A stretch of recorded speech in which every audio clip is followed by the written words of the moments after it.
Hello, am I audible to you all? Yes, ma'am. Late आ रही है क्या आवाज?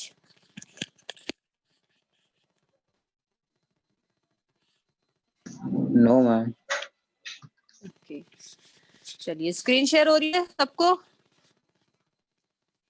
Yes, ma'am. ओके, चलिए।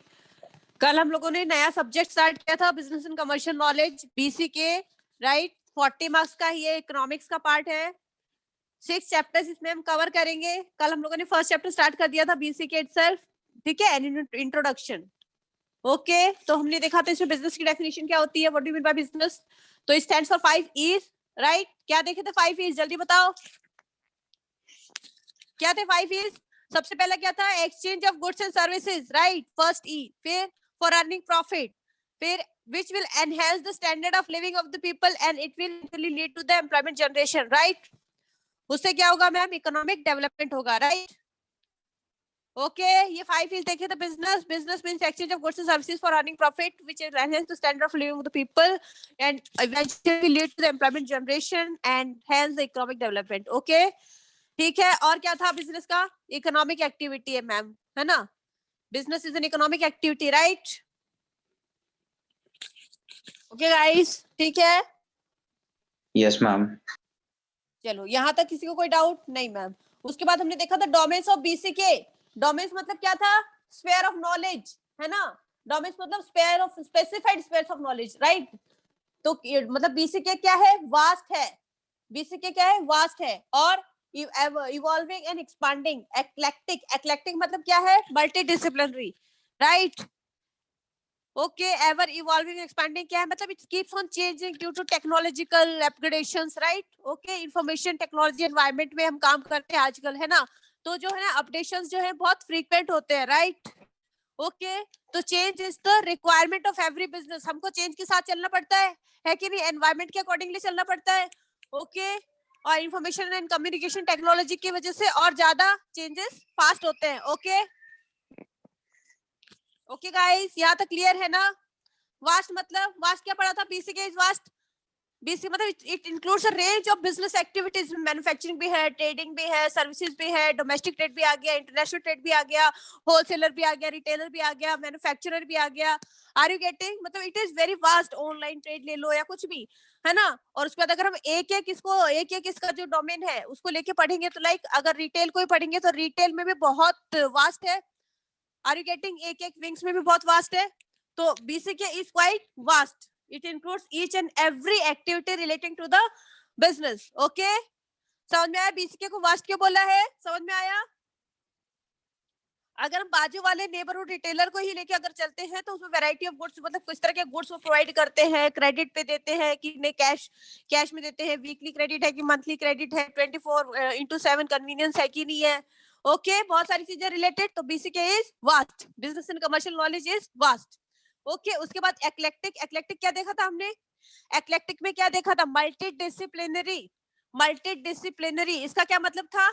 इसका क्या मतलब था? मल्टी डिसिप्लिनरी मतलब it derives from various disciplines, है कि नहीं? इसकी जो वोकैबुलरी है वो बहुत सारे अलग अलग डिसिप्लिन से है कि नहीं? वोकैबुलरी भी है, each discipline has its own vocabulary. और जो BCK है वो हर किसी की वोकैबुलरी उठाता है। जैसे कि हम लोगों ने देखा था स्ट्रेटजी, लॉजिस्टिक्स, बुल्स और बियर्स, राइट? ये जो वोकैबुलरीज है ये अलग अलग डिसिप्लिन की है, लेकिन BCK में भी इक्वली यूज होती है। हम लोग BCK में यूज करते हैं। आया समझ में? BCK is eclectic. एक्लेक्टिक मतलब मल्टी डिसिप्लिनरी। मल्टी डिसिप्लिनरी मतलब it derives from various disciplines. It derives from various disciplines. Example, marketing, accounting, finance, operations, human behavior, laws, economics, ethics. सब आपके बुक पे लिखा हुआ है, कुछ भी लिखने की जरूरत नहीं है। ओके, ठीक है, मैं वही पढ़ा रही हूँ जो आपकी बुक में लिखा हुआ है। Okay, BCK has a vocabulary of its own. ऐसा है क्या? नहीं ना, each discipline has a vocabulary of its own और BCK वहां से डिराइव करता है। हम लोगों ने क्या देखा था? स्ट्रेटेजी। स्ट्रेटेजी का मतलब क्या होता है? स्ट्रेटेजी का मतलब क्या होता है? एक मतलब वॉर वगैरह में क्या रणनीति बनाई जाती है। ओके, वॉर को जीतने के लिए समझ to out smart their enemies, okay, like the armies do.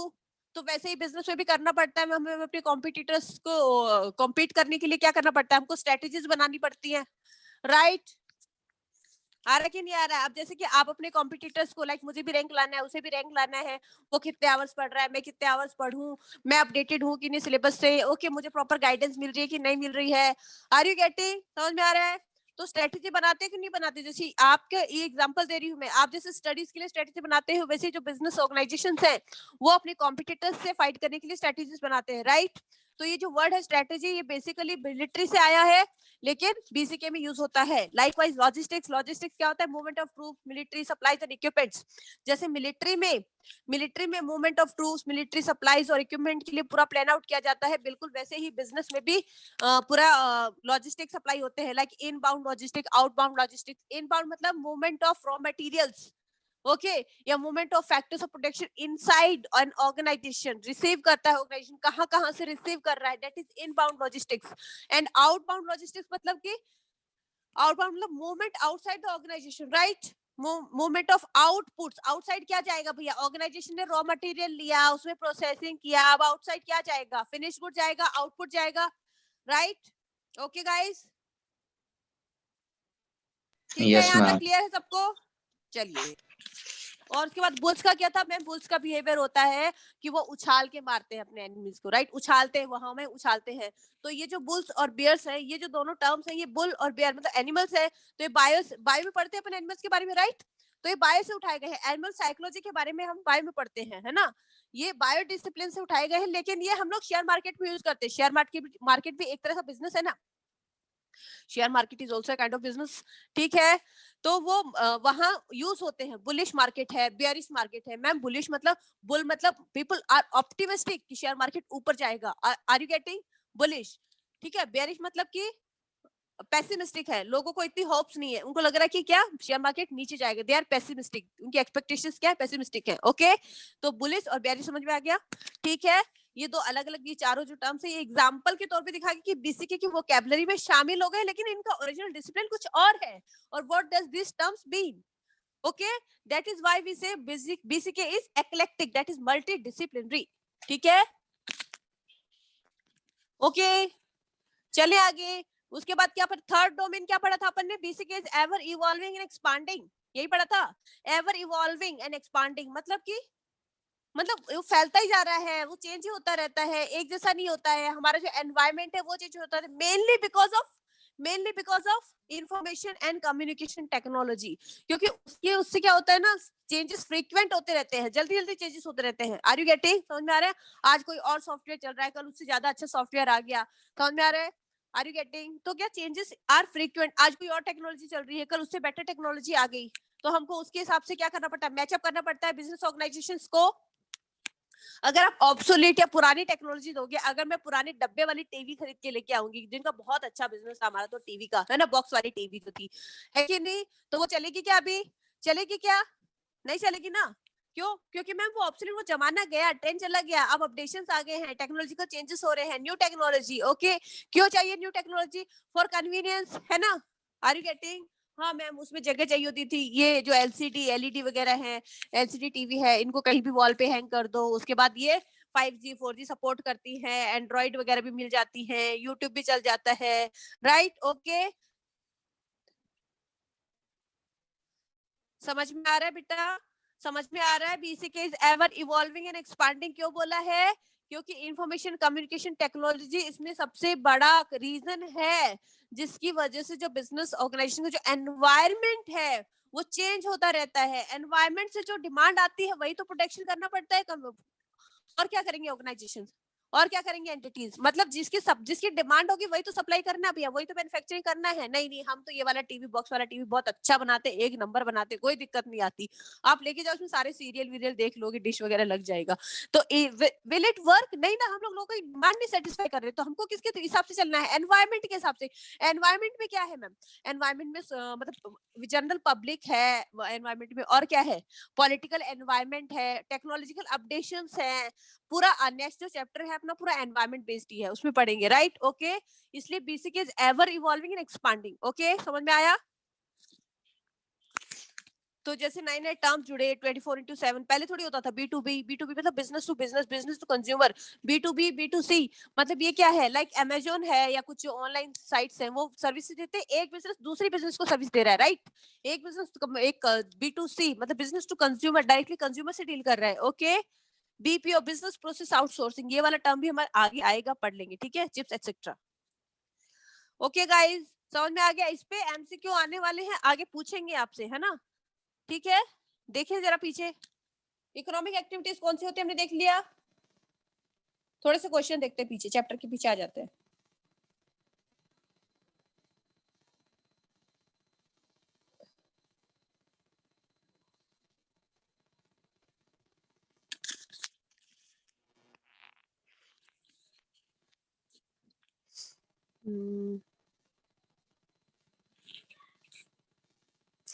Question number 20 दिख रहा है आपको? क्वेश्चन नंबर 20 दिख रहा है?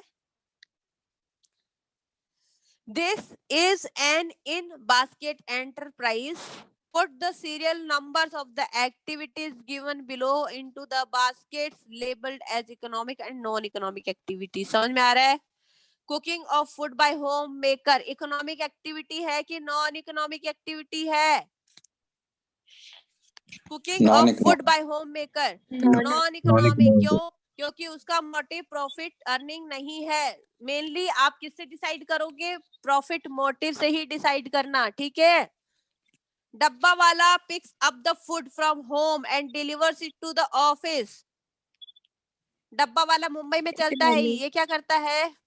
ये क्या करता है? घर घर से डब्बे उठा के ऑफिस पहुंचाता है। इकोनॉमिक है कि नॉन इकोनॉमिक? इकोनॉमिक है, क्योंकि वो चार्ज करता है, फ्री में अपनी सर्विसेज नहीं देता है, okay. Playing of a piano, piano as a hobby, piano बजा रहे हो आप as a hobby, non economic. Yes, pianist in a band, आप एक बैंड में पियानो बजा रहे हो, इकोनॉमिक, क्योंकि वहां पे आपको फीस मिलेगी, है ना, ओके। आप जॉब कर रहे हो। Music composer, music composer economic, yes. Elder sibling assisting the younger one in studies, non economic. Non economic, बता मत देना घर पे, हाँ अब इकोनॉमिक एक्टिविटी करेंगे हम, है ना, हम नहीं पढ़ाने वाले फ्री में अब, ऐसा। चलो, giving private tuitions, giving private tuitions economic. अरे भैया इकोनॉमिक ना, ट्यूशन ही बोल दिया तो इकोनॉमिक है ना। शॉपिंग, शॉपिंग करने जा रहे हैं, इकोनॉमिक की नॉन इकोनॉमिक? सोच लो, नॉन शॉपिंग इकोनॉमिक मोटिव नहीं है। इकोनॉमिक की नॉन इकोनॉमिक? आप शॉपिंग करने जा रहे हो, क्या पापा ने ऐसा बोला है कि शॉपिंग करके आ, तुझे 2,000 रुपए एक्स्ट्रा दूंगा? मतलब आप सबके लिए शॉपिंग करते हो, कुछ अर्न कर रहे हो क्या? ये तो आप सेल्फ सेटिस्फेक्शन के लिए कर रहे हो ना यार बाबा, अच्छा लगता है आपको अच्छे अच्छे कपड़े पहनना, घूमने जाना, शॉपिंग करना, राइट। आप अपने इंटरेस्ट से कर रहे हो। क्या आपका मोटिव है कि शॉपिंग करके मुझे कुछ प्रॉफिट होने वाला है? हाँ, शॉपकीपर का प्रॉफिट करने जा रहे हो ना, उसके लिए इकोनॉमिक है यार, तुम्हारे लिए तो इकोनॉमिक नहीं है ना। शॉपिंग सेल्फ सेटिस्फेक्शन के लिए करने जा रहे हो ना, क्यों खरीदना है? मैम मामा 2 नई जीन्स खरीदनी है, अच्छे अच्छे टॉप्स आए हैं मुझे, वो कलेक्शन पूरा बहुत ही अच्छा लग रहा है, वो खरीदने जाना है मुझे, शॉपिंग करने जाना है मुझे, है ना। वहीं पे फिर क्या, KFC में जाके बैठ के थोड़े से बर्गर वर्गर खा लिए, शॉपिंग करके आए, हम इकोनॉमिक एक्टिविटी करके आए हैं, ऐसा है क्या? नॉन इकोनॉमिक होगा ना? कोई confusion? No ma'am. Non economic होगा ना, पक्का क्लियर है? यस। ठीक है। साइकिल रिपेयर शॉप, इकोनॉमिक की non economic? Cycle repair shop भैया, cycle economic. Ice cream vendor, ice cream बेच रहा है, वेंडर ही बोल दिया तो economic, okay. Exercising in the park, non economic. Exercise non economic. पर मैम हमारे पापा तो बोलते तू एक्सरसाइज कर 2 घंटे मुझसे ले लिया कर यार पैसे, तू पार्क में जाके एक्सरसाइज। मैम इकोनॉमिक है, मुझे तो पैसे मिल रहे हैं इसलिए जाता हूँ मैं पार्क। नहीं नहीं नहीं नहीं, ठीक है, ऐसा नहीं है ना। Exercising in the park non economic activities, ठीक है। फिटनेस ट्रेनिंग, फिटनेस ट्रेनिंग के लिए जा रहे हो, आप जिम जा रहे हो, फिटनेस ट्रेनिंग आप नहीं नहीं नहीं, ये एक्चुअली आप नहीं जा रहे हो, ये जिम वाले के लिए लिखा है, फिटनेस ट्रेनिंग प्रोवाइडिंग, है ना, फिटनेस ट्रेनिंग प्रोवाइडिंग जिम मतलब, है ना। तो इकोनॉमिक की नॉन इकोनॉमिक? ये नॉन इकोनॉमिक, ओके ठीक है। क्या? वॉलंटियरिंग इन एन इकोनॉमिक ना, volunteering in an old age home, non economic. Non non economic. Economic. Yes. Employment in a charitable organisation, बहुत अच्छा। बताओ बताओ इकोनॉमिक। बाकी नॉन लोग। इकोनॉमिक। और इकोनॉमिक। बाकी भैया चैरिटेबल ऑर्गेनाइजेशन देख के तो मैम हम लोग यही बोलेंगे कि नॉन इकोनॉमिक है, बट ये एम्प्लॉयमेंट को क्यों आप उसको स्किप कर, एम्प्लॉयमेंट ही कर रहे हो, जॉब ही कर रहे हो, वहां पे सैलरी के लिए कर रहे हो ना बाबा। आर यू गेटिंग एम्प्लॉयमेंट, अब वो कहीं भी हो एम्प्लॉयमेंट मतलब, राइट। ओके, तो ये क्या है, economic activity. Laundry shop, laundry shop economic. Economic, ठीक है। कोई कंफ्यूजन यहाँ तक, किसी को कोई नो। कंफ्यूजन यहाँ तक नहीं? ओके, चलिए आगे चलते हैं। तो हम लोगों ने बीसीके की 3 डायमेंशंस देखे, कौन से थे? सबसे पहला क्या था डायमेंशन, पहले बता दो। डोमेन्स में क्या था सबसे पहला? बीसीके इज वास्ट बेटा, domains of BCK vast. Okay, vast. और दूसरा क्या था? Eclectic, eclectic. और तीसरा क्या था? तीसरा क्या था, जल्दी बोलो। Ever evolving and ever, expanding. Yes. तो जहां भी एवर इवॉल्विंग आए, है ना, या एक्सपांडिंग आए, तो एक तो इसमें information and communication technology 24 hours 7 days, है ना। उसके बाद क्या था? बिजनेस टू बिजनेस, फिर बिजनेस टू कंज्यूमर, है ना, ये सब था। उसके बाद बीपीओ, बिजनेस प्रोसेस आउटसोर्सिंग, ठीक है। Ever evolving and expanding. और एक्लेक्टिक जहां पे आए वहां पे मल्टीडिसिप्लिनरी। डिसिप्लिनरी, हाँ एक मिनट दिखा नहीं जाता नहीं इस पे, मल्टी डिसिप्लिनरी, राइट। मतलब फ्रॉम वेरियस डिसिप्लिन। कौन से डिसिप्लिन बताना तो जरा।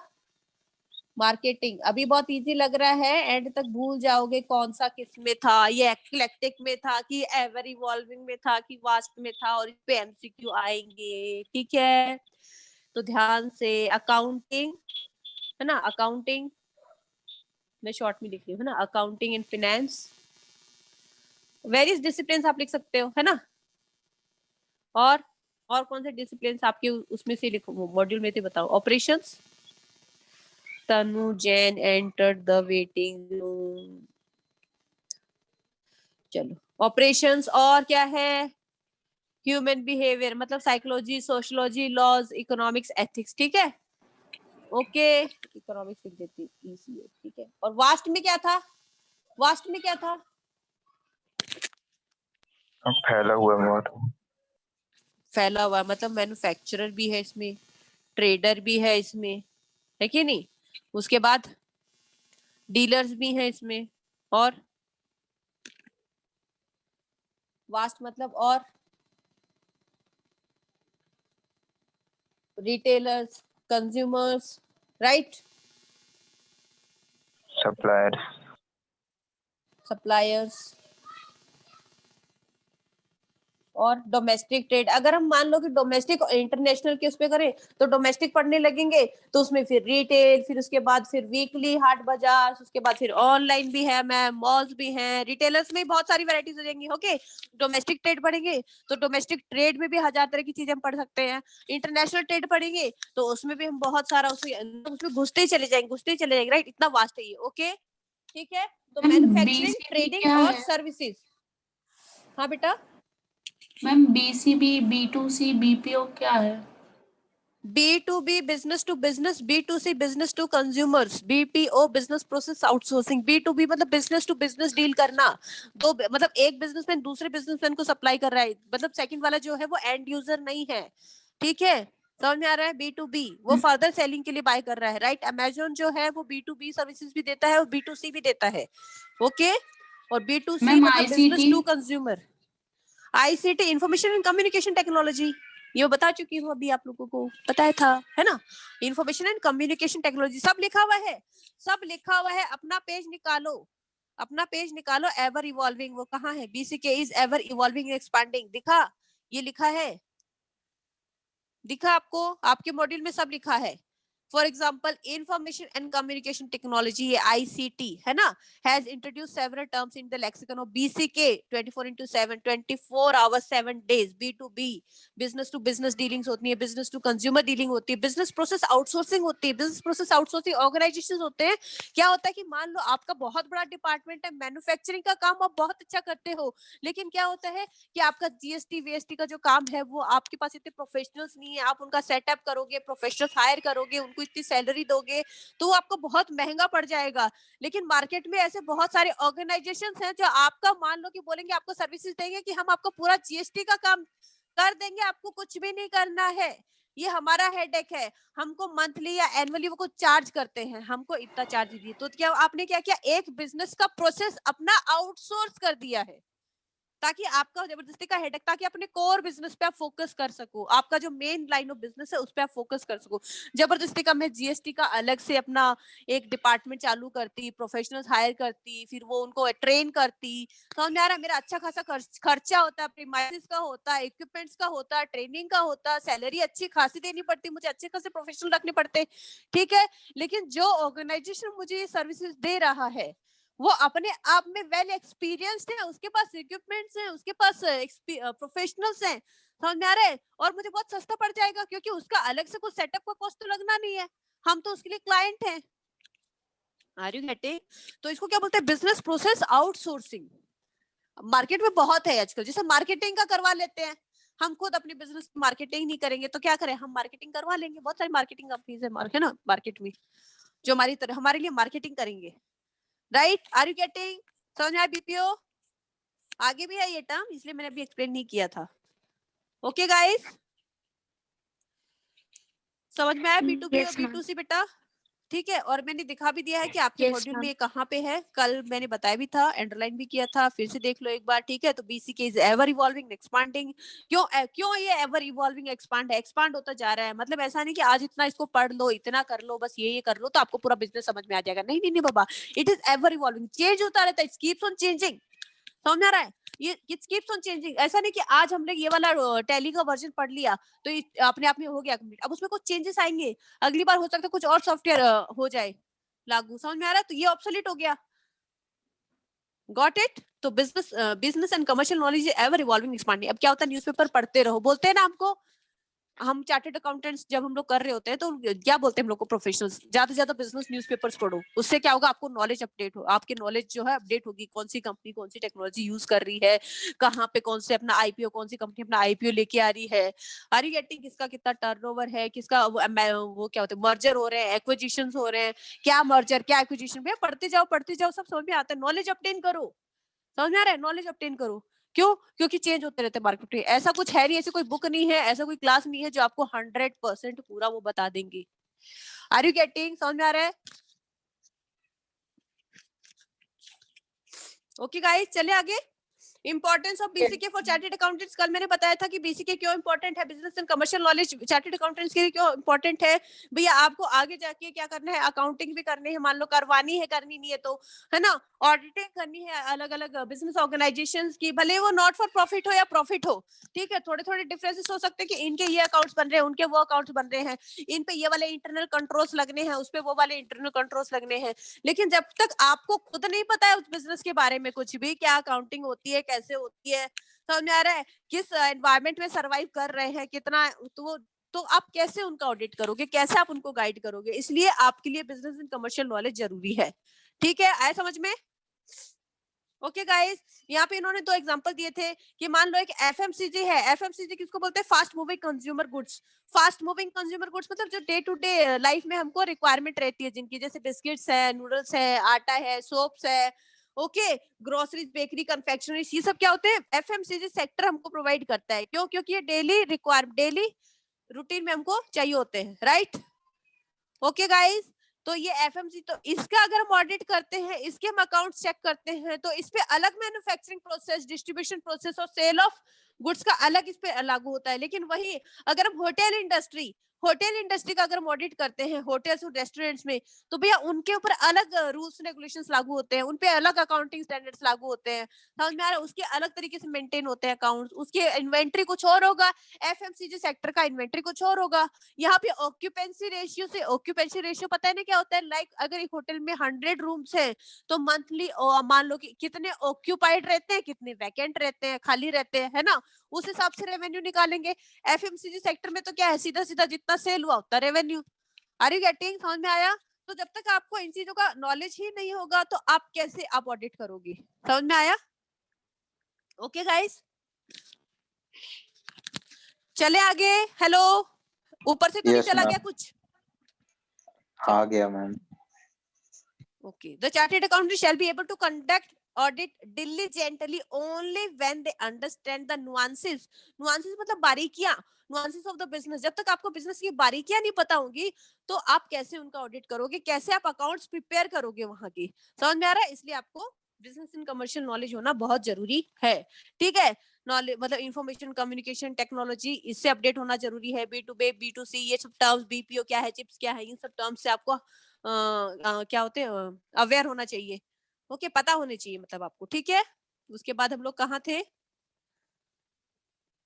इकोनॉमिक एक्टिविटीज और नॉन इकोनॉमिक एक्टिविटीज। ठीक है, तो इकोनॉमिक एक्टिविटीज में हमने क्या देखा था? वो सारी एक्टिविटीज जो जो हम प्रॉफिट मोटिव के लिए करते हैं, लाइवलीहुड मोटिव के लिए करते हैं, राइट? ओके, मोटिव मतलब इसमें क्या करता है? मोटिव विल डिटरमाइन वेदर कि ये इकोनॉमिक एक्टिविटी है कि नॉन इकोनॉमिक एक्टिविटी है। एम आई राइट? एम आई राइट? और टू अर्न अ लिविंग, या फिर रेशनैलिटी, या फिर क्विड प्रो क्यू। पढ़ा होगा आपने, लॉ में शायद पढ़ा हो, क्विड प्रो क्यू क्या होता है? पढ़ा था क्या Something ना? in return. या Yes, ma'am. Something in return. तो आप अगर कुछ रिटर्न में एक्सपेक्ट कर रहे हो तो मतलब आप क्या कर रहे हो? इकोनॉमिक एक्टिविटी कर रहे हो, right? Something in return. Okay, तो आप क्या कर रहे हो? इकोनॉमिक एक्टिविटी कर रहे हो। हाँ, तो मैम मैंने भी तो बोला था मम्मी को कि मैं तभी पढ़ाऊंगी अपने भाई को जब वो मुझे चॉकलेट देंगी या मुझे बाहर जाने देंगी, कुछ उनसे शर्त रखी थी मैंने। तो is it N economic activity? नहीं ना।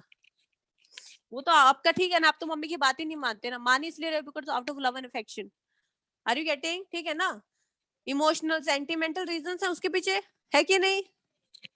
ओके, तो quid pro Q in something in return. तो मतलब इकोनॉमिक एक्टिविटी जो हम करते हैं क्विड प्रो क्यू, तो वो कैश में भी हो सकते हैं और काइंड में भी हो सकते हैं। अब इस पे कंफ्यूज मत हो जाना, वो कैश में भी हो सकती है या काइंड में भी हो सकती है। मान लो कि एक जगह मैंने जॉब किया तो मेरे एम्प्लॉयर ने बोला कि देखो हम तुमको सैलरी नहीं देंगे लेकिन हम तुमको क्या BMW दिला देंगे। Are you getting? तो मुझे कर लेना चाहिए ना? क्या लगता है आप लोग को? Hello, am I wait? I'm कर waiting for सकते your हैं ma'am. reply, guys.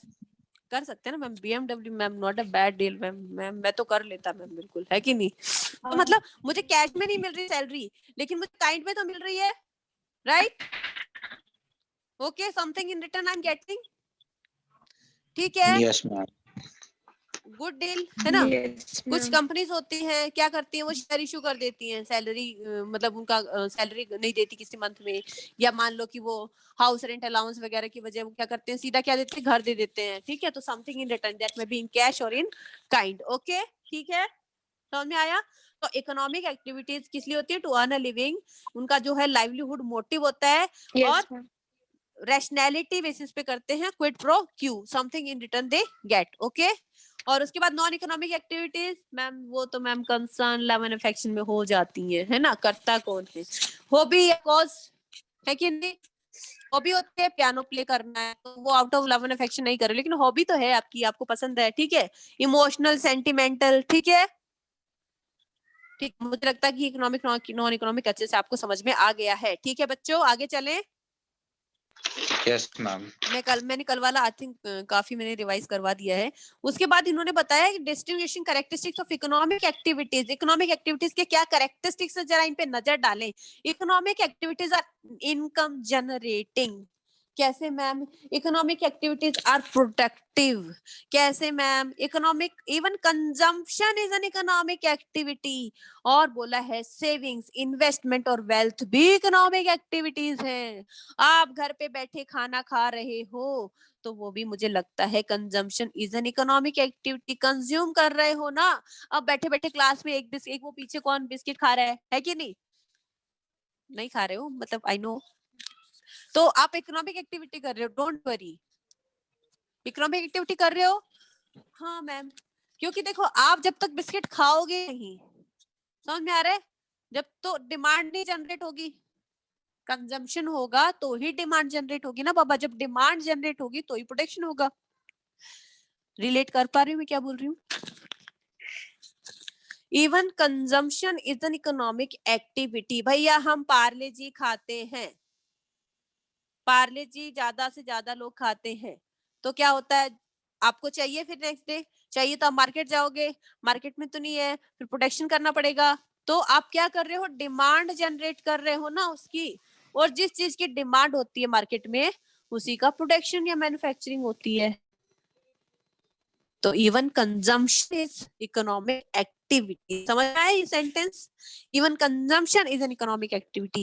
Consumption represents the demand side of economics. ये सेंटेंस समझ में आ गया क्या? बाद में दिक्कत हो सकती है, अब भी इस एग्जांपल से समझ में आया क्या? Consumption represent demand side of economics. आया समझ में? मारुति है, मारुति शोरूम है, ठीक है, समझ में आ रहा है? उनके पास ना 1 लाख कार खड़ी हुई है मारुति की। अगर वो बिकेंगी ही नहीं तो वो आगे प्रोडक्शन मैन्युफैक्चरिंग करेंगे क्या? और कार बनाएंगे क्या? भैया वो बिकेंगे, डिमांड जनरेट होगा। हाँ भैया बहुत डिमांड है, और बनाए, तभी तो हमको इनकम होगी। Are you getting? तो या फिर हमने वो वेयर हाउस में खड़े करने के लिए बना रहे हैं हम लोग? नहीं ना। समझ में आ रहा है? मेरी बात समझ में आ रही है? Even consumption is an economic activity. कैसे समझ में आया? हेलो गाइस, समझ में आया क्या? Consumption represent the demand side of the economics. बोल नहीं रहे हो आप लोग, मुझे को समझ में नहीं आ रहा है। That is the goods and services on which the people will spend there income. समझ में आ रहा है? आप अपनी इनकम उस पे खर्च करते हो, गुड्स एंड सर्विसेज पे। तो production is organised in response to the demand. Production demand के हिसाब से ही होता है। ये बात सच है, पढ़ा होगा इकोनॉमिक्स में, डिमांड एंड सप्लाई में, है ना? तो different products compete for buyers attention and spending. In fact, every unit of demand is like a vote in favor of a product and a signal to the its producer. Her product, इसीलिए बोलते हैं ना सोच समझ के खरीदना चाहिए हमको। हम कई बार गलत चीजों को बढ़ावा दे देते हैं, राइट? समझ में आ रहा है? आप जो भी चीज की डिमांड, आप जो भी खरीद रहे हो, जो भी खा रहे हो, मतलब आप उसकी डिमांड जनरेट कर रहे हो, मतलब आप उस प्रोडक्ट को वोट कर रहे हो। बात समझ में आई? बात समझ में आई मैं क्या बोल रही हूँ? सपोज मान लो कि आप कोई बैठ के क्लास में अगर पार्ले जी खा रहा है, आप लोग डेली फिर पार्ले जी लेके आ रहे हो, आप पार्ले जी डिमांड जनरेट कर रहे हो। मतलब आप जो पार्ले जी वाले जो हैं, जो मैन्युफैक्चरर हैं, आप उनको वोट कर रहे हो ना कि भैया देखो हमको पसंद आ रहा है आपका प्रोडक्ट। डिमांड जनरेट करके क्या कर रहे हो? आप उनको वोट कर रहे हो। Ultimately they will produce the same good. Are you getting? मान लो कि अगर मैगी है, मैगी नहीं खाए हम लोग, हेल्दी नहीं होती है बाबा, नहीं चाहिए, है कि नहीं? तो जब हम खाएंगे ही नहीं तो बनाएंगे क्यों? बट हम खाते हैं तो हम वोट दे रहे हैं ना उसको बाबा कि अच्छा लग रहा है, और बनाओ और बनाओ, राइट? बिक तो जाएगा, आपको भी नुकसान नहीं है। तो मतलब हम क्या कर रहे हैं? हम क्या कर रहे हैं? हम डिमांड जनरेट कर रहे हैं, ठीक है? Are you getting? हम वोट दे रहे हैं उसको बाय कंज्यूमिंग। समझ में आया? तो even consumption is an economic activity. ये बात समझ में आ गई कैसे? ठीक है, ओके गाइस, हेलो हेलो, आगे चले? ये वाला पॉइंट क्लियर है? चले, economic activities are income generating too. Income कैसे करते हैं?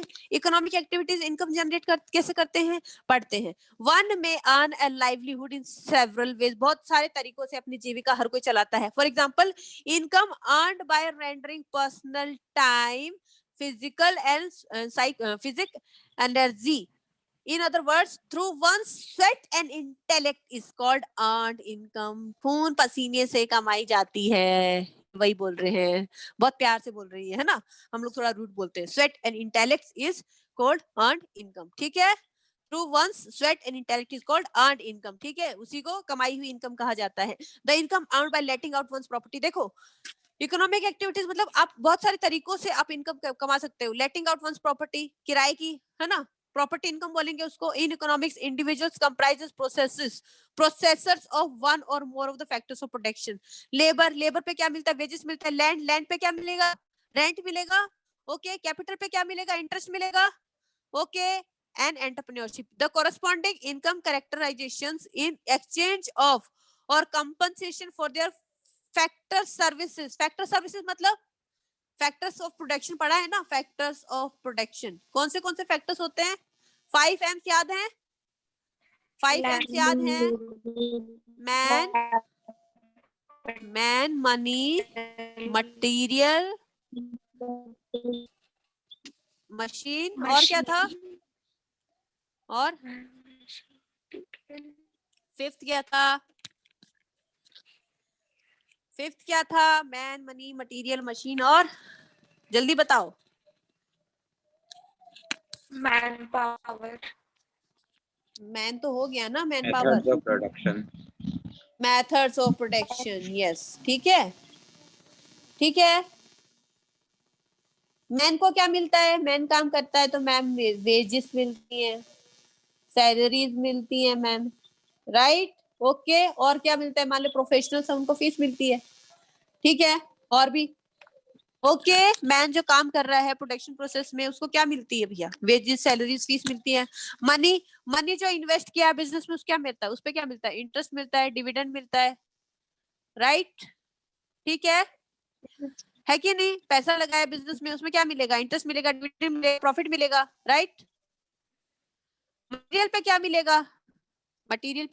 मटेरियल यूज किया है तो उस पे प्रॉफिट मिलेगा ना, उसका आउटपुट मतलब जनरेट होगा, है कि नहीं? तो प्रॉफिट मिलेगा उस पे, और सेल वैल्यू मिलेगी. मशीन में क्या मिलेगा? मशीन पे रेंट भी मिल सकता है कि नहीं? और चलो, मेथड्स ऑफ प्रोडक्शन यूज करके भी हम प्रॉफिट अर्न करते हैं, राइट. ओके, तो सारे जो फैक्टर्स ऑफ प्रोडक्शन है उनके थ्रू हम क्या अर्न करते हैं? कुछ ना कुछ अर्न कर रहे हैं, राइट. Are you getting? कुछ ना कुछ अर्न कर रहे हैं कि नहीं कर रहे हैं? हेलो गाइस, मेरी आवाज आ रही है ना? तो factors earn according to their contribution to the production. समझ में आ रहा है? मतलब income is generated in the process of production. ठीक है बेटा, मुझे ऐसा क्यों लग रहा है वो चली गई क्या? समझ में आया? फैक्टर्स ऑफ प्रोडक्शन होते हैं लैंड, लेबर, कैपिटल, ये सब. इन सब पे क्या सबको कुछ ना कुछ मिलता है according to their contribution to production. ये सब मिलके कंट्रीब्यूट करते हैं टू द प्रोडक्शन. एक मान लो कि पार्ले जी का पैकेट बना है तो उसमें मैन लगा है, मनी लगा है, रॉ मटेरियल्स में मनी लगा है ना, मटेरियल्स लगे हैं, मशीन का यूज हुआ है, और मेथड्स ऑफ प्रोडक्शन यूज हुए हैं. समझ में आ रहा है? तो the factors earn according to their. अब पार्ले जी के पैकेट का प्राइस मान लो 10 रुपए है. समझ में आ रहा है? मैं आपको मतलब समझा रही हूँ कि factors earn according to their contribution. ये क्या है?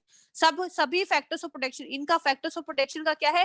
कंट्रीब्यूशन है ना. इस आउटपुट में किसका कितना कंट्रीब्यूशन है उस हिसाब से ये लोग अर्न करते हैं. अब इस 10 रुपए में से इस मैन का कितना कंट्रीब्यूशन है, मनी का कितना, मटेरियल का कितना, मशीन का कितना, मेथड्स ऑफ प्रोडक्शन का कितना. आया समझ में? ये समझ में आया बेटा? तो economic activities are income generating. ठीक है, चले आगे.